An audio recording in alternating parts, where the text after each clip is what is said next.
As it has gone past the hour of, we are especially like to introduce Marian Liebmann, who's going to give the talk this morning. The talk is titled A Life of Art and Conflict. Marian, as friends will know, is a well-respected person within the life of art therapy and has written a number of amazing books on the said subject. So, without further ado, may I introduce Marian, and she will begin when she's ready. Thank you.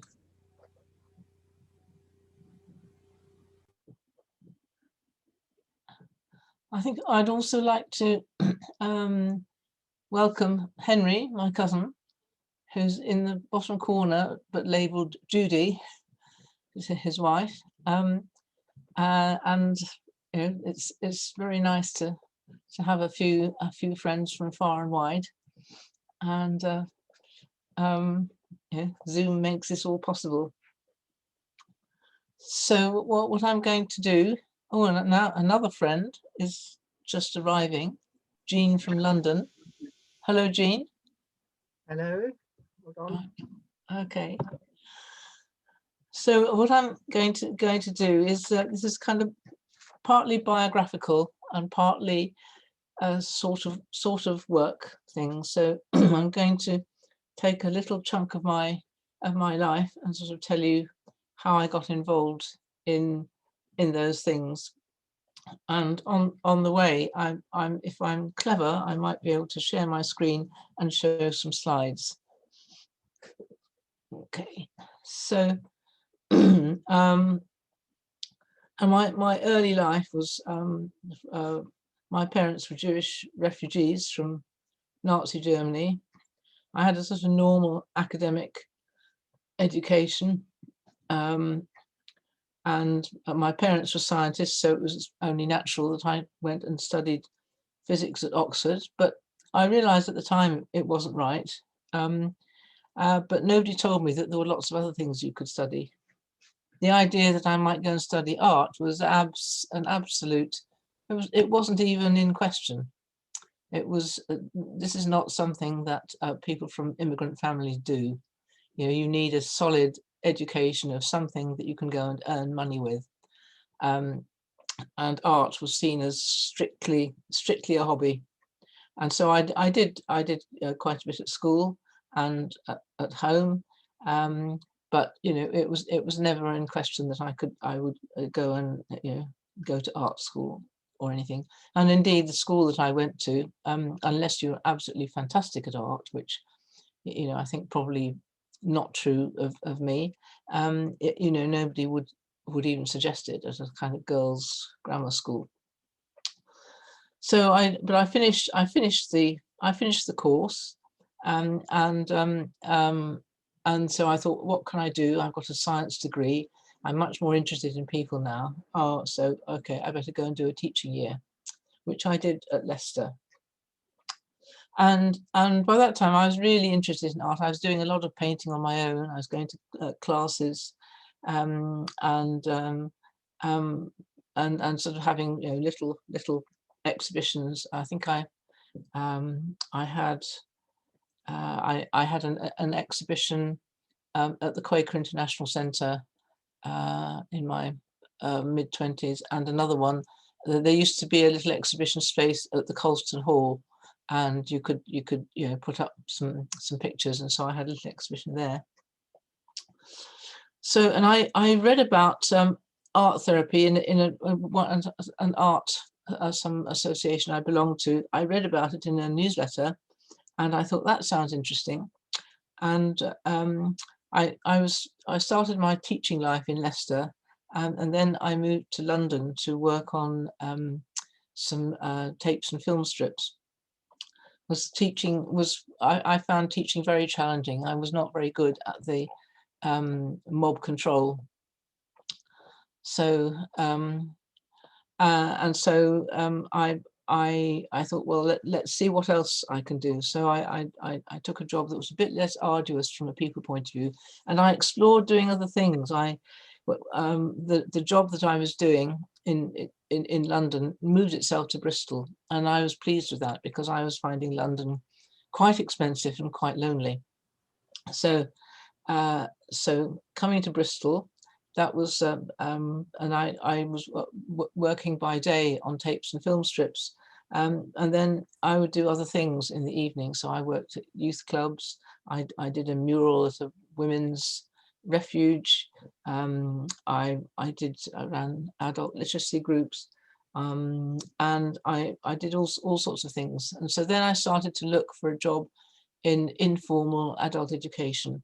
And the job that I came up with was in Gloucester. It was called the Barbican Centre, nothing to do with the Barbican Centre London.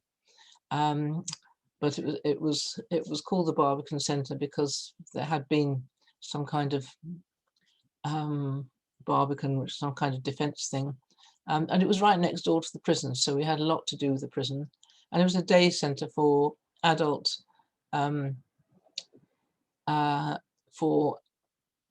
adults who had been had some kind of dealings with the probation service or with being in prison. So ex-offenders, some of them, of course, not so ex. And then we had ex-psychiatric patients as well, and often they were quite similar in terms of their problems, although the routes that they had gone were different. So you could have two young men, one of whom had thrown a brick through the window and has got himself into the criminal justice system, and the other one might have cut his wrists and got himself into the psychiatric system. But we did lots of things there. It was, I think, still my best ever job. So we did, I was in charge of the education, so I ran a literacy and numeracy scheme using volunteers. I also ran art classes and craft classes, small group problem solving, video role plays, community work. We did everything, and everything that I ever learned about social work, that's where I learned it, rather than on the social work course that I did later. So and then I thought, well, I really need to go and do an art therapy course, and the one I did is in Birmingham. It doesn't exist any longer, but it was the nearest one, and so I kind of semi-commuted. I sort of stayed overnight some nights and sort of travelled by day other times. So and for that I was fascinated by all the different things that people could do in groups. I did a lot of group work at the Barbican Centre, and so for my dissertation I worked on groups, and that much later turned into this book, Art Therapy for Groups. This is the second edition. The first edition was in 1986, and that was a collection of all the ideas that I discovered in sort of all the workshops that I did, and going around and talking to other art therapists. And then I added chapters on, you know, how to work with groups, and then it needed updating, and so this version is 2004. I think they'd like me to update it again, but I actually found it very tedious updating the first time, so I proved a little bit deaf to requests for further updating. So and it's become quite a well-known book. It's been translated into about 5 other languages, including Hebrew. I think Hebrew, Brazilian, Portuguese, Croatian, and Czech, I think. Sadly, not in Spanish yet. People keep wanting to try, but you have to have a bit of money to do it. So, so then after I finished my art therapy course, of course, there weren't many jobs. And the couple that I did apply for, I didn't get. So I thought, well, I think I'll have to go and do it by the back door. So having worked at the Barbican Centre, I thought I probably need to do the probation course. So I enrolled at Bristol and I did the 2-year probation course, and then started to work in a field team in Southmead, which is a well-known, for people who are not in Bristol, it's a well-known housing estate with a reputation for violence. But it was very interesting to actually see how it ticked, and all the kind of relationships, and how you would arrive at somebody's house and they say, "Oh yeah, I knew you were coming because my friend down the road phoned me and said you were on your way." So you couldn't hide anything there. Everybody knew what you were doing. And I did have a very lovely compliment as I was leaving. I was doing a report for somebody. In those days, we had to do the reports and do the supervision. And a young man came in, and his face fell when I said I was actually about to leave. And he said, people told me if I got you, that would be good. He said, because you'd be fair and honest and straightforward. And I thought that was a really lovely compliment. But I want to show you a couple of slides of work that I did when I was in probation. I developed the use of comic strips with offenders, because there's an event.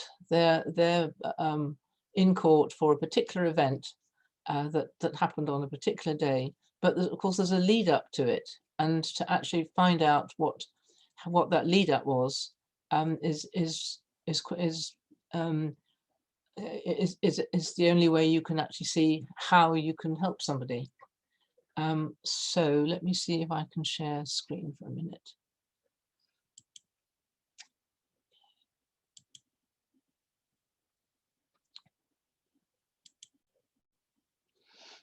No, I think I have to put this onto slideshow. How do I do that? Slideshow.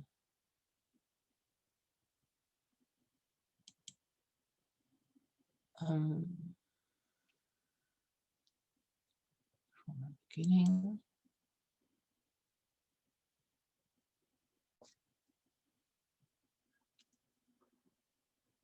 Is there anything to see?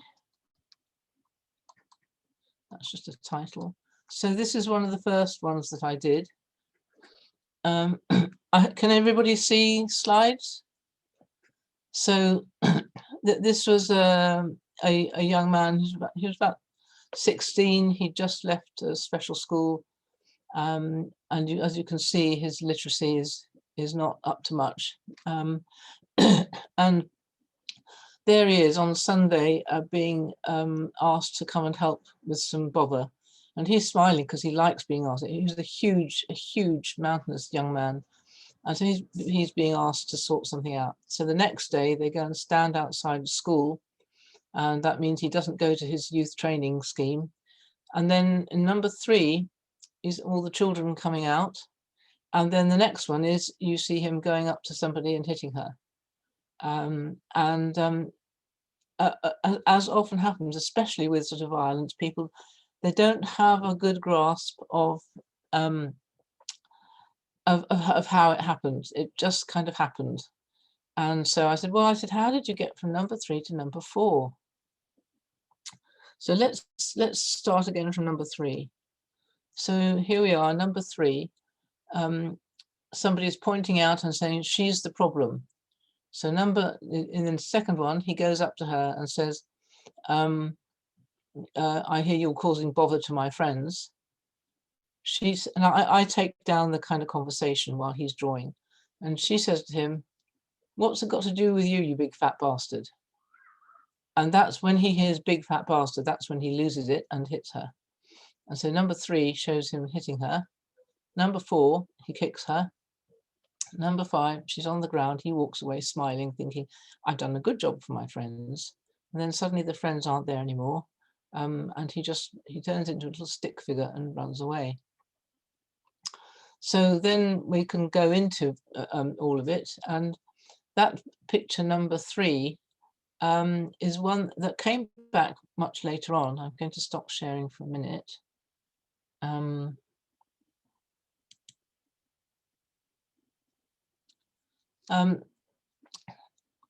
That picture came back on when we explored his background and his parents and so on. And he did a picture very similar to that of his father hitting his mother. So, you know, we began to see where all the violence had come from. And doing the comic strips also gave some, I think sort of gave people some kind of idea for themselves of how things had led up to things that began to perhaps have a bit more control.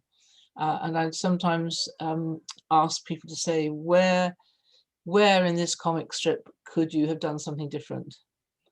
And sometimes people would point to something. So I had one who was a sex offender who drew himself getting on a bus and then going and feeling up a woman that he sat next to. And I said, well, where could you have done something different? And he pointed to him getting on the bus. So he knew when he was getting on the bus that that's what he was going to do. So that, you know, again, you kind of get an idea that this wasn't just something that that went a bit too far and just happened. This was something that had a bit of intentionality behind it.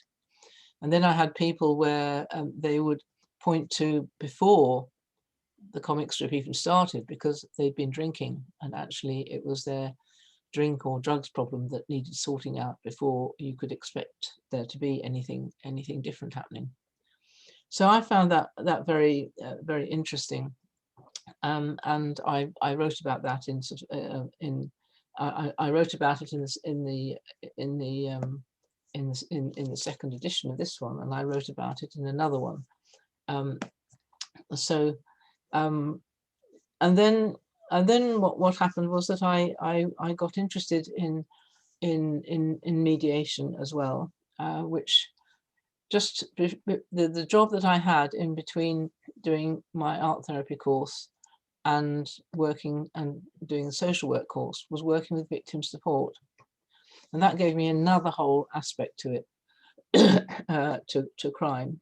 And in between that, because I had Anna, and so I took a year off for that, and then Mike and I shared looking after her.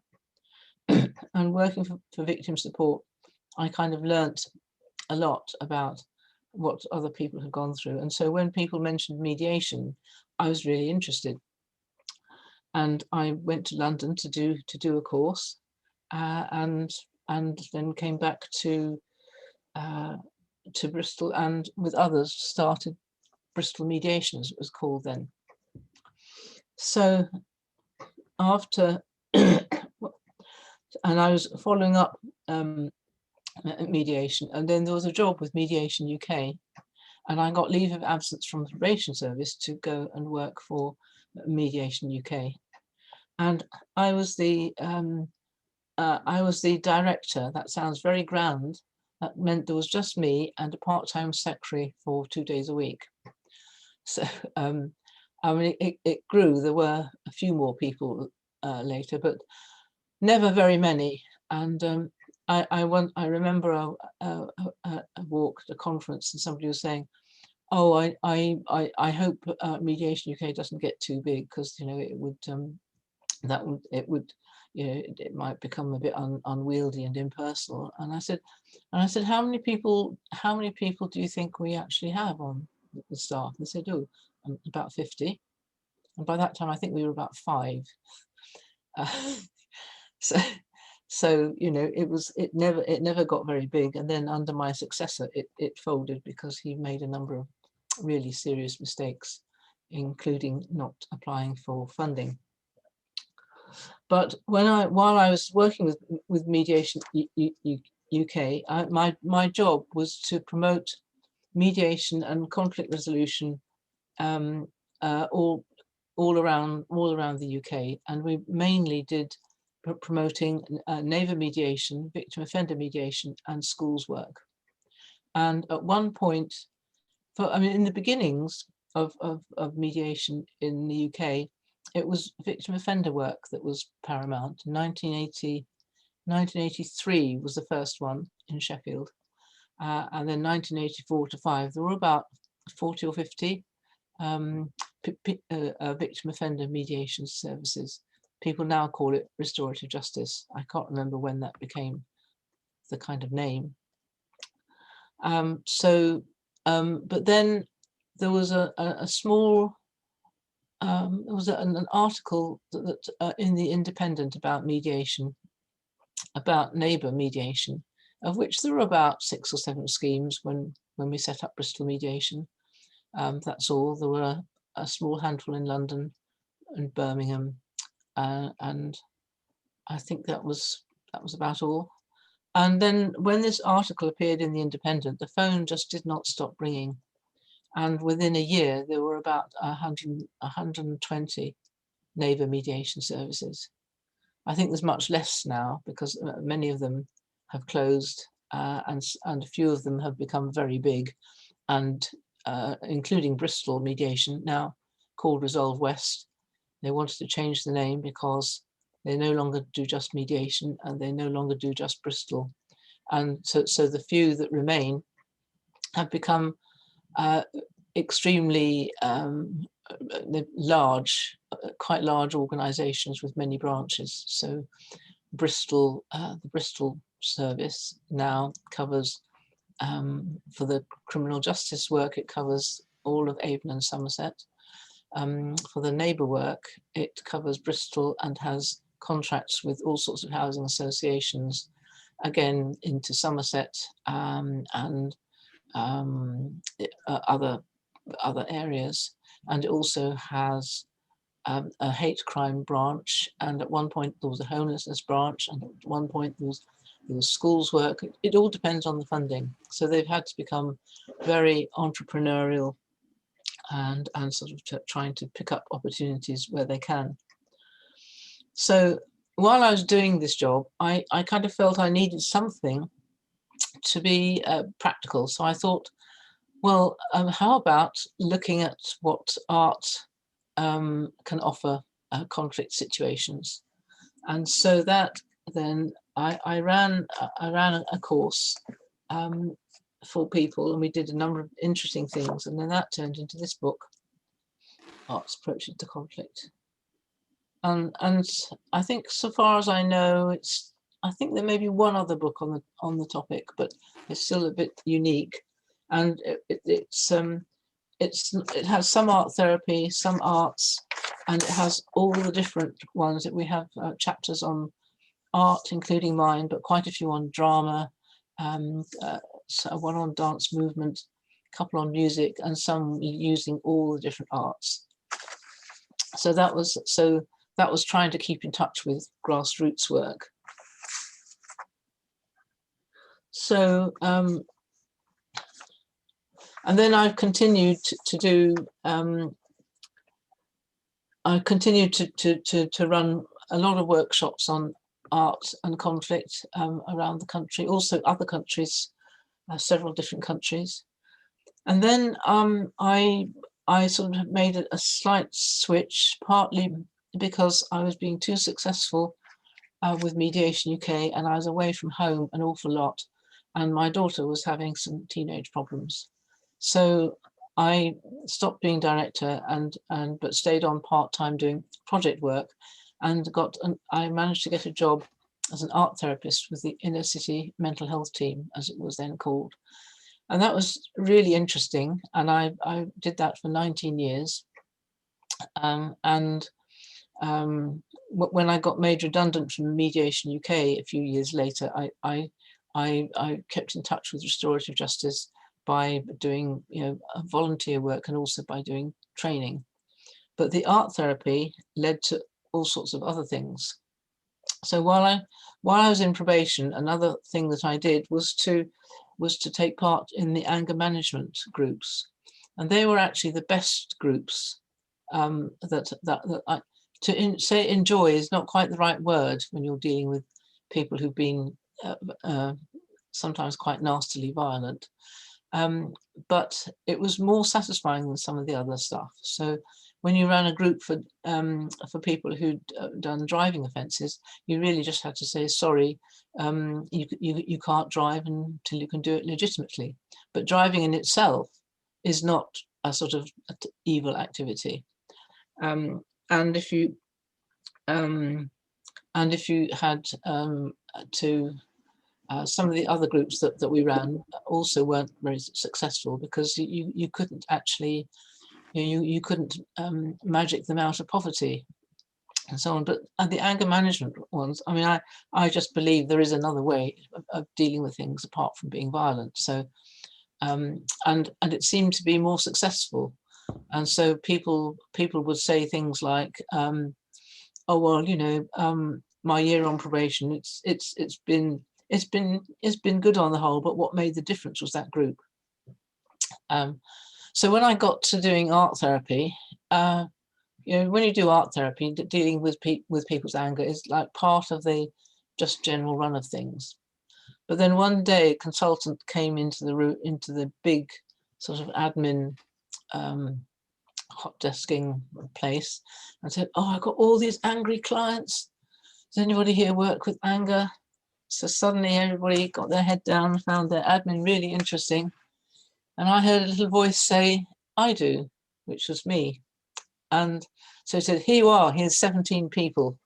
And so we had these 17 people that we wrote to, and so I and offered an interview. And meanwhile, I devised a course, and it was based partly on some of the cognitive behavioral things that we had done in probation, because they'd researched that and came up with the conclusion, and that was the one with the best evidence. And then I added some things, some visualization and meditation things. And I added a really wonderful exercise that I've used ever since, which I got from a LEAP Confronting Conflict manual for working with anger and violence and conflict, and put it together in a kind of themed group. And so these 17 people, well, some of them never replied to the invitation. Some of them turned up for the interview, but didn't want to know about, didn't want to join. Some people said they definitely wanted to join. So we started with 10 people, a mixed group. And then 2 people didn't show up the next time. And soon we were down to about 6. And that's okay. That's a fine number, really. But the women gave up. And so we, at the time, I thought, well, women still have the lion's share of looking after children and so on. So if the children are ill, then they just don't come. But then when I ran another group and the women dipped out again, I thought, maybe there's something, a sort of something more here. Managed to get one of the women back, who said that the talk was too macho and she couldn't get a word in edgeways. So then we managed to kind of divide up the time much more strictly. I mean, the way I run groups is I like everybody to have an opportunity to talk about their work. A general run of a group is sort of an introduction, a kind of, how are you, and a kind of a round of what's going on for people, and then a kind of artwork around a particular theme, then a break, tea and coffee, then some discussion. So I really like everybody to have the opportunity to but I'm not terribly strict about whether one person has 4 minutes and another person has 1 minute, because not everybody wants to say a whole lot of stuff. But when we had this feedback, then we had to divide it up and say, okay, we have half an hour, we have 6 people, that's 5 minutes each. And then that seemed to work better. And then I thought I better run a women's group. just women. And it was very small, just 4 people. And in session 3, they all told how they'd been sexually abused. And so I said, would you join this group if it was mixed? And they said, no way. So then I thought I'd better run a men's group. The 2 others had turned into men's groups anyway, but that was quite interesting as well. That was one of the last things I did before I retired from that job. And that dwindled from 10 people who expressed an interest before Christmas to 4 people who showed up after Christmas, one of whom went to hospital very soon and left with three people. And they were all at different stages. That was interesting. One of them was still in love with violence. He thought the fact that his father had beaten him black and blue was, never done him any harm. So what's the problem? We had another one who was, despite having a degree in computer science, thought that he was born angry and couldn't do anything about it. And then a third one who actually had a very poor education, but somehow seemed to be able to grasp the idea that you could do something about it, and managed to use some of the ideas that we worked on to good effect, like sort of not where he was working towards trying to get access to his baby, and which had been forbidden because of his anger problems. So that was interesting, and I would have loved to have gone on sort of doing that, but for lots of personal reasons, it was time for me to leave, because Mike was ill and needed some attention. So I'm going to show you some slides now from the anger work. So I'm going to share screen again.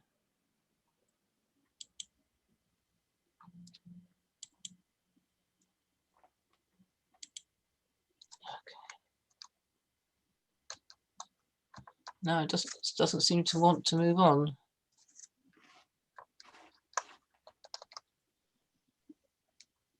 I'll have to, I don't know why it won't. Anybody got any Zoom? I'll go out again and I'll try again. I'm going to go back to the original one and see if I have better luck.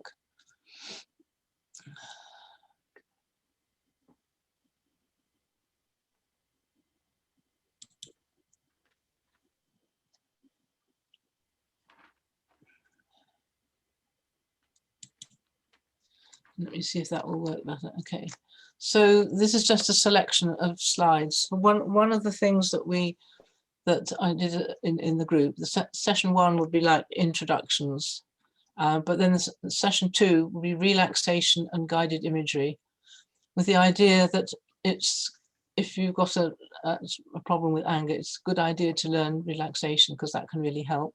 But also that then we would practice it at the end of each session, so that if we've been dealing with anything distressing, then come the end of the session, we would do a 10-minute relaxation so that they didn't have to go home with it. So this is one person's relaxation guided imagery, and obviously you can see that it's a Stonehenge and a little army tank on the kind of wide empty plains of Salisbury Plain. This is another one, the same group, and the only place he could find any sanctuary was in a graveyard. He walked around the streets of Bristol expecting trouble around every corner, and he very often took the opportunity to preempt it in a violent way. And he was the one who did this picture and have an exercise called "What is anger? What does it mean to you? What does it look like?" And people do a whole variety of things, and he did this one with a hammer, the 2 cars crashing, and that's not just an accident, that's deliberately driving into somebody. And there's a CS canister, a dagger with blood, and a baseball bat. Well, if you think anger is the same as violence, then either you must never get angry, or you will spend a lot of your life in prison. And that's what happened to him. He spent a lot of his life in prison. And one interesting exercise that I've done quite often is the physical symptoms. And we did this as a group, and that's nice because then that removes any kind of stigma or shame. And so you can see there's a kind of furrowed brow, red cheeks, staring eyes, lump in the throat, talking rubbish, square shoulders, hunched up, beating heart, churning stomach, fists, tense arms, tense legs, tense feet, and there's probably more. But what that does is alerts people to some of the symptoms. And the great thing about this is that very often these symptoms come up before you even know you're angry. So for me, I think I added the churning stomach. That's I now know that if my stomach is churning, then I better stop, because I might say something that I will later regret a lot. And so it gives you a chance to take yourself out of a situation if you think you can't control it. And so this is one from, again, from anger and conflict, because sometimes anger leads to conflict, obviously, and sometimes conflict leads to anger. So this is the one who he used to carry on any conflicts for, as he puts on the clock, hours, days, weeks, and months. So long after anybody else had forgotten, he would bring up something that he thought somebody had done wrong. And so he called it bricks of unhappiness, carrying it on ever decreasing circles. And he's had a little breakthrough moment when he realized that if he could clear things up at the time, he could take minutes doing that and then put a distance between him and the problems, and problems buried.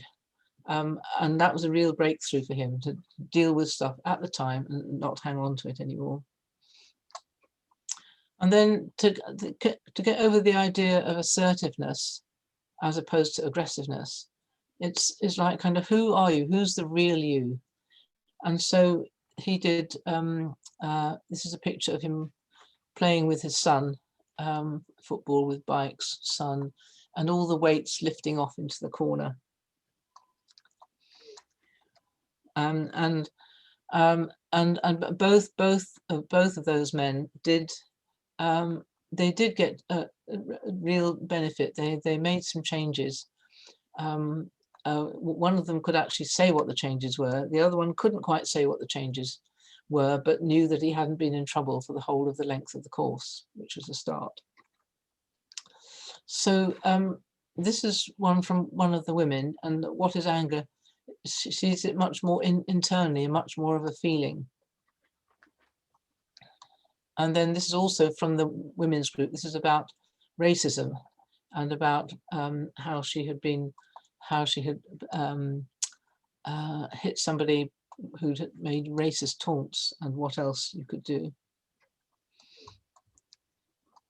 And then I did one of them with an Asian women's group, and she did showed a picture of when she had been very angry with her daughter. She would take her out to the park and buy her an ice cream, look at the flowers, and do nice things. This is from the men's group. This is the one who thought he'd been born angry.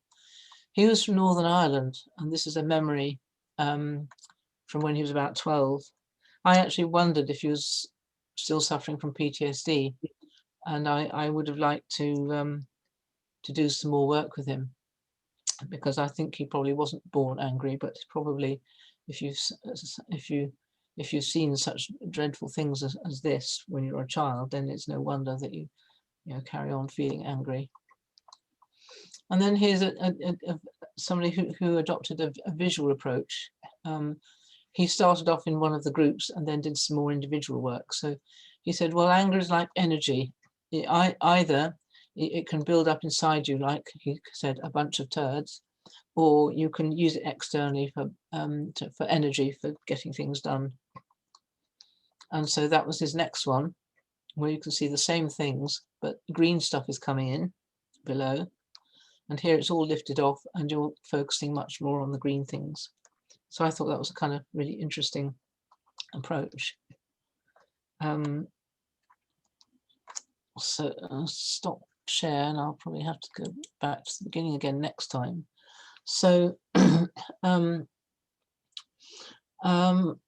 just trying to think where I got to. Yeah, so I started doing some of these workshops, all over the place. And so the next few slides I've got are from Uganda and Rwanda. And most of the Ugandan work started with restorative justice. But then my colleague there said she came on one of my courses in England in the times when people from Africa were allowed to come. And then she said, Marian, we need your help again. All these people who were abducted by the Lord's Resistance Army, they're still angry. The Lord's Resistance Army, have gone away to Chad or Congo or wherever, but and people have come back, but they're still angry. And I thought, well, no wonder. So can you come and do your stuff? And I thought, well, that's how can I possibly have the temerity to think that I could actually change anything with a 3-day workshop when you've got all that history and in another culture. So anyway, I thought, well, if I could actually help people stop making their lives worse for themselves, that would be a little something. So let me try and share screen again. Okay, let me see if I can move on from.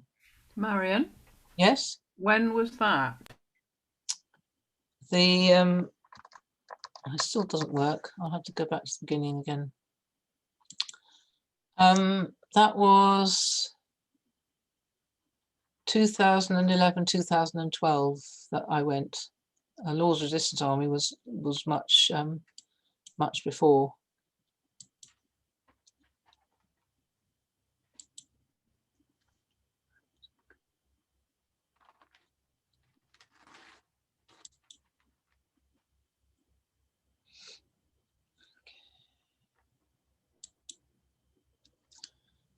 Oh, right. So here we are,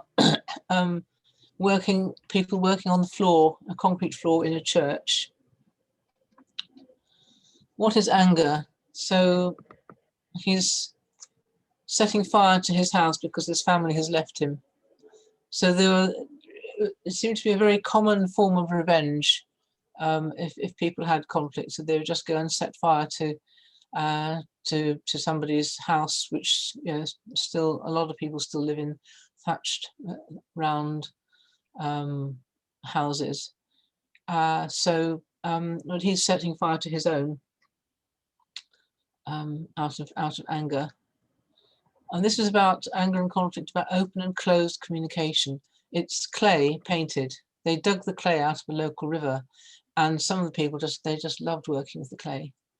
But I wasn't sure where this had come from. It almost seemed like they'd been on another course about open and closed communication. But that, of course, is relevant to any work on anger. And then this is another very common story. Widows' crops eaten by goats. If you don't look after your goats, they will go and eat everybody's crops. A very frequent source of conflict.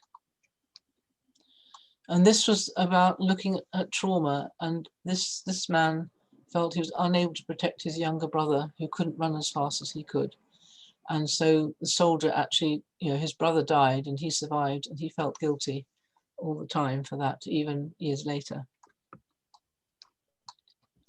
So this lot of pictures is from Bolivia, and this is a group picture from a hostel for secondary school students, was started by an American Quaker who spent a lot of time in Bolivia because it was too far for people to walk to school, to attend secondary school. And so she started a hostel that they could live in during the week. And this was a painting that she did. It was a Quaker study tour, but she liked to get anybody who'd got any skills to kind of come a bit earlier and do some of their stuff for people. This is Rwanda. So this is more recent. This is 2018. I went to Rwanda partly to learn about their methods of healing after their genocide. So I spent 3 weeks on a course doing that, and then 3 weeks running anger groups. And this was there was a youth group, a women's group, and a church leaders group. And this was the youth group, and very lovely they were too. And this is the using clay. This is sharing, looking at all their pictures and trying to kind of review all the work that they've done. Again, it's kind of inside a church. I mean, the churches are often the kind of best kept buildings for a lot of these communities. There's a smooth concrete floor that is not bad for working on. There were also tables as well. And this is the women's group that are sharing. And they always started singing, so that was rather nice.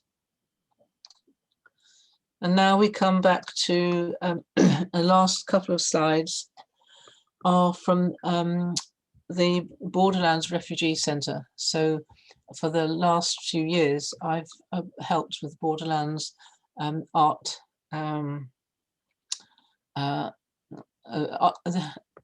Most of the refugee drop-in centres have an art table, and at Borderlands, we were kind of very keen on that. And I can't find that we produced a book on how to start an art table, and we finished it and published it just at the time of lockdown, when of course they all closed. So I've got no idea whether it will actually find a place, but I've got it. We're very happy to kind of send it round to anybody by email, and we've just got a few copies, but I can't find mine at the moment, but I've got a couple of pictures. So this is by a refugee from Sudan who painted a kind of contrast between life as he knew it before war came. So kind of yellow, green colours with dots for animals in pasture, and then the kind of the black for war and sort of kind of burnt out house. And then here's another more cheerful picture, which is from somebody from Sierra Leone, just a kind of memory of life. And lots of people do paint memories from back home, kind of keeps them going. I think that's the last slide.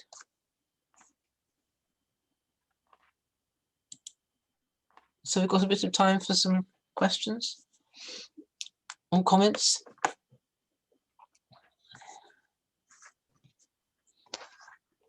Well, thanks for your talk, Marian. Sorry, I didn't hear that. Hi. Thanks for your talk. It's very insightful. I thought the paintings and drawings are beautiful in places, each telling a very rich story. I was very struck, about how powerful people can articulate things with just, pencils, crayons.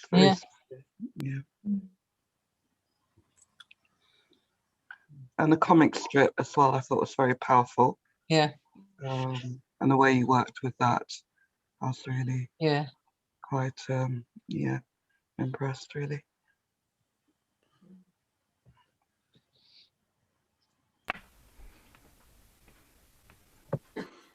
I am always impressed by the idea that if you can't express something because you don't have the words to do that, sometimes art is a very good medium to express yourself. Yeah. Hattie, we've got a question. I was going to comment how wonderful it is. You've picked up this, and then you've picked up that, and you've picked up that, and you've run with that, and I think it's great. I think you've built your own career. Yeah, people often said it was a portfolio sort of career. I'm not sure if career is the right word, but it's sort of all the different things, and that's only a fraction of it. There's all the restorative justice side, but that's not so visual. So just decided to look at that bit. Jean.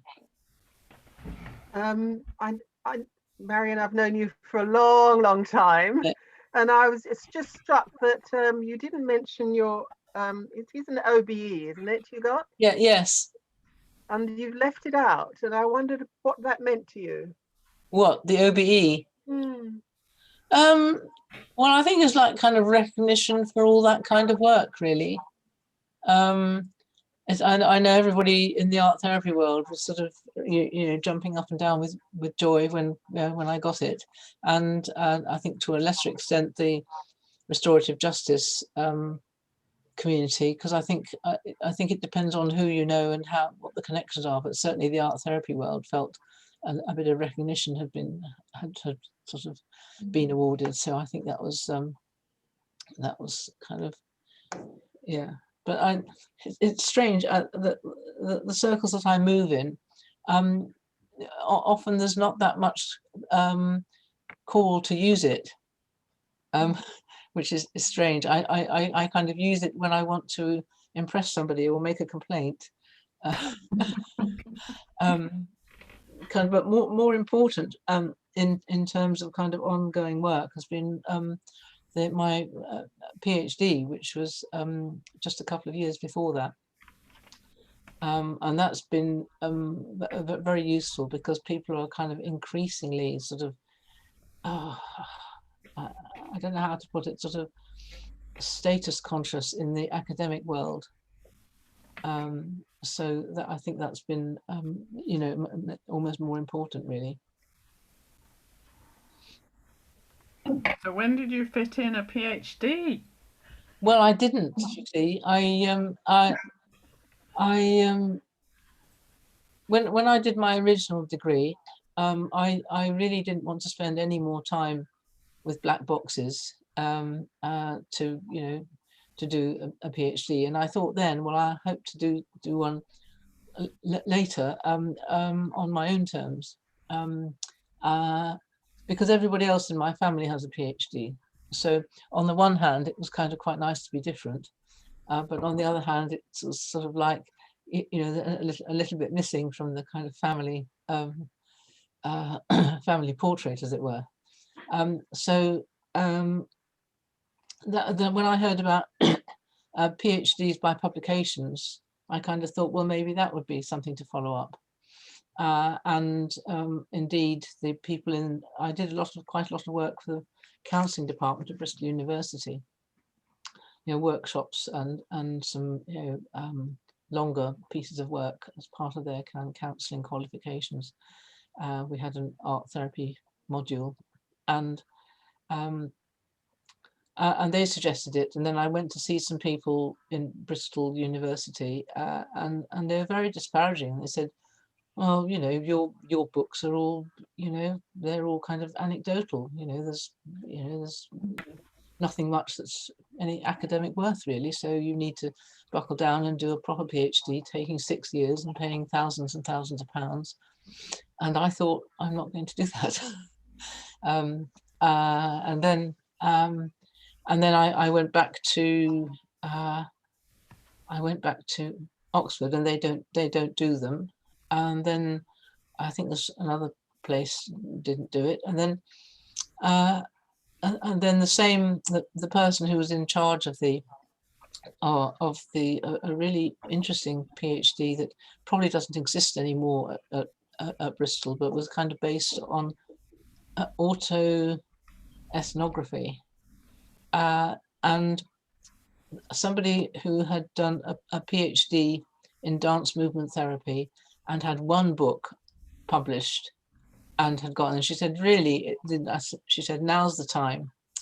And so she helped me through it, and I had to write another kind of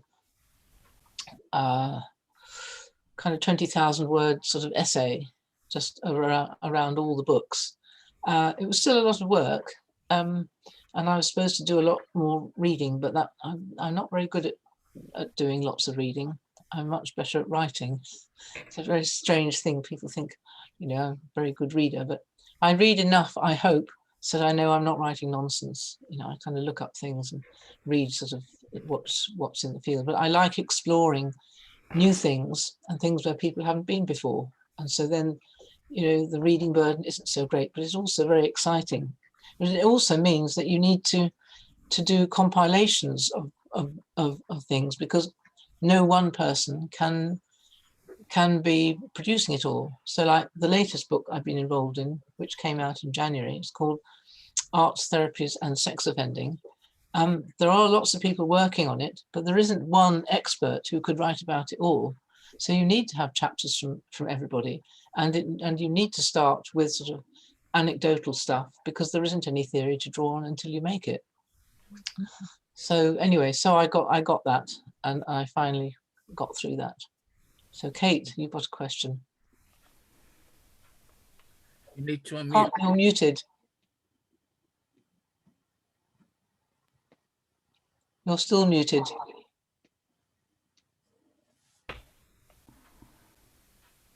You're still muted. Oh, there you are. Okay, I just wanted to say well done. First of all, first point. I'm going to try and concentrate and remember about 3 points, and I'm hugely impressed by you delivering this very interesting and varied talk about your varied career, for a whole hour. So most impressed. Point number 2, I think it's really important to demystify various things, and I think you've had a role in demystifying and enabling, the use of, anger management, of kind of demystifying art therapy as a kind of very, high-powered. You've got to have all these degree stuff, and this kind of remoteness of it. Because you made it very practical and kind of varied applications. And the third point is really that, for really it's kind of, the other point about art therapy and generally the work that you've done is really to kind of enable people to find in themselves something, whether or not they've been very challenged through, being victims or, extreme anger, but there's just ordinary anger, or, which I've kind of experienced anger and frustration, sort of personally and professionally.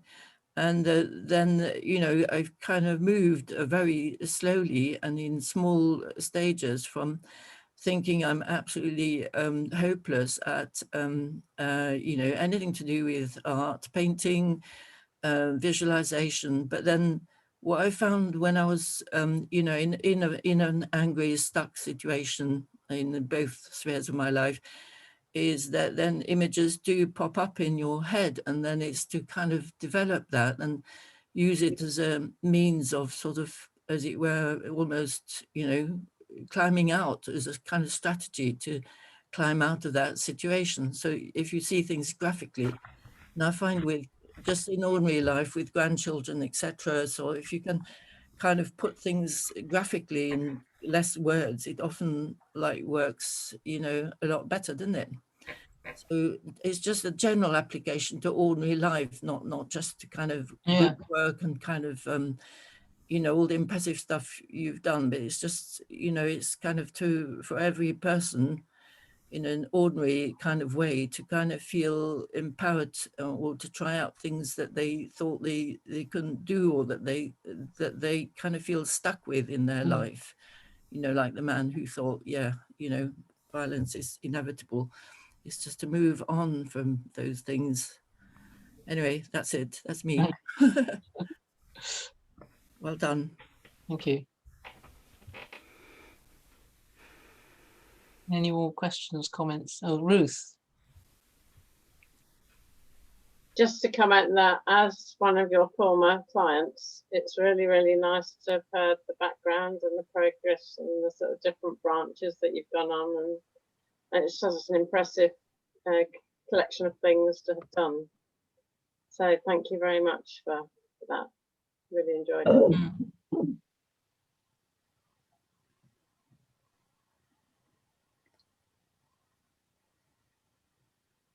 Is that Jenny? Yes, I'm here. When I first married to my husband, can you hear me? I've got feedback. With difficulty. Very faint. Is that better? Yeah. Yes? No. Right. When I first married my husband, he'd just come back from Cyprus, where his best friend had been blown to pieces by a bomb in a tree. And I married someone who couldn't sleep all night, who was having terrible dreams, who came out in sweats and was terrible. And he was a map drawer. And the thing that we brought him back with was art. I realise that now. He buries himself even now in art. And I'm sure it's to forget the past. So can I say, Marian, thank you for all that you've done to all those people. And yes, there ought to be a lot more of it about in our communities, because there are people walking around that desperately need help and support like that. By the way, he sleeps better than me now. So oh, that's good.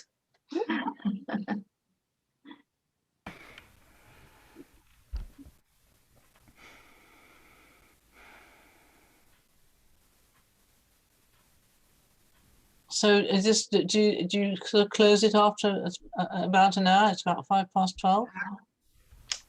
Usually, yes. Hattie, do you have a final question? Just check if there's anything. Hattie wants to speak again. Yes. Marian, you see, this strikes me that I know having a therapist is great, and you're outside of somebody and you're helping them move along because you're outside of them and don't be them. But I just wonder if there's any self-help art therapy course.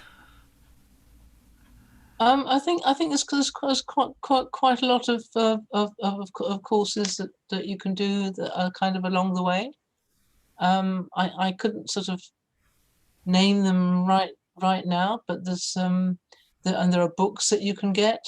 Some of them are kind of, I think, a bit mislabeled art therapy.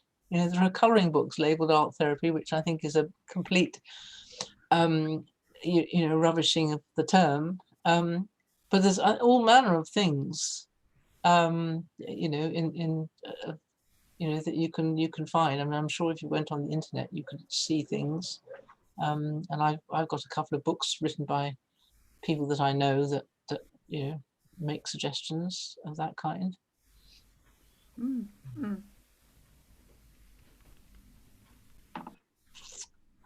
I apologise for being late.